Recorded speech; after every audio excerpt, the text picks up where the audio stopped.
پیارے بچوں السلام علیکم۔ آج کے اس ویڈیو میں ہم نہم کلاس کی اردو میں سبق نمبر 11 قدر ایاز اس سبق کے مشقی سوال جواب کریں گے۔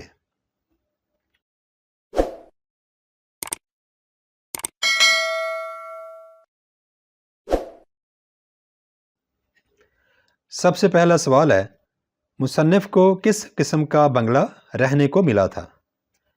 مصنف کو ایک اعلیٰ قسم کا بنگلہ رہنے کو ملا جو اپنی کلاس میں منفرد تھا۔ یہ بنگلہ 2 ایکڑ پر محیط تھا اور عمارت کے سامنے وسیع چمن تھا۔ سوال نمبر 2 ہے، سلیم میاں کا مشغلہ کیا تھا؟ سلیم میاں دوسرے کرنیل زادوں کے ہمراہ بے فکری سے بیڈمنٹن کھیلتے اور سرے شام ہی دوستوں کے ساتھ ٹیلی ویژن کے سامنے جم جاتے۔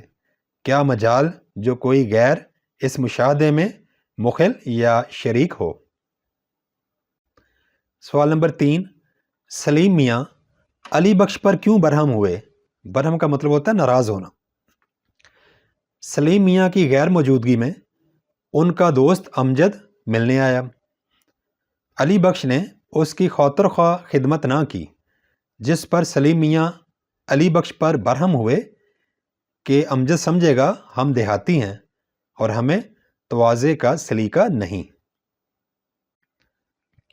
سوال نمبر 4، دیہاتی لڑکا پہلے دن سکول گیا تو اس نے کیسا لباس پہن رکھا تھا؟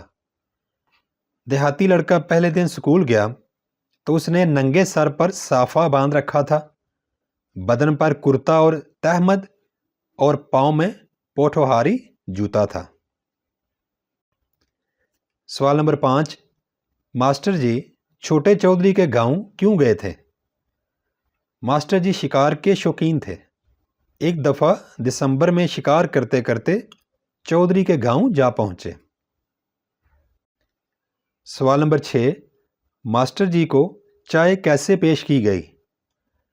گاؤں میں ابھی چائے نہیں پہنچی تھی۔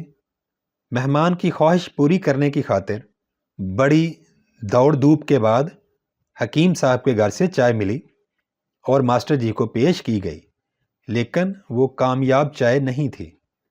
ماسٹر جی نے ایک گھونٹ پیا اور پیالی رکھ دی۔ سوال نمبر 7، دیہاتی لڑکے کی کہانی سن کر سلیم میاں پر کیا اثر ہوا؟ دیہاتی لڑکے کی کہانی سن کر سلیم میاں کو احساس ہوا کہ دیہاتی ہونا شرم کی بات نہیں۔ اب اس کی آنکھوں میں دیہات کے لوگوں کے لیے محبت کی چمک تھی۔ بچوں، نہم کلاس کی اردو میں سبق نمبر 11 قدر ایاز اس کہانی کو لکھا ہے کرنل محمد خان نے۔ Thanks for watching. Please subscribe my channel. Also like and share this video with your friends. Thanks.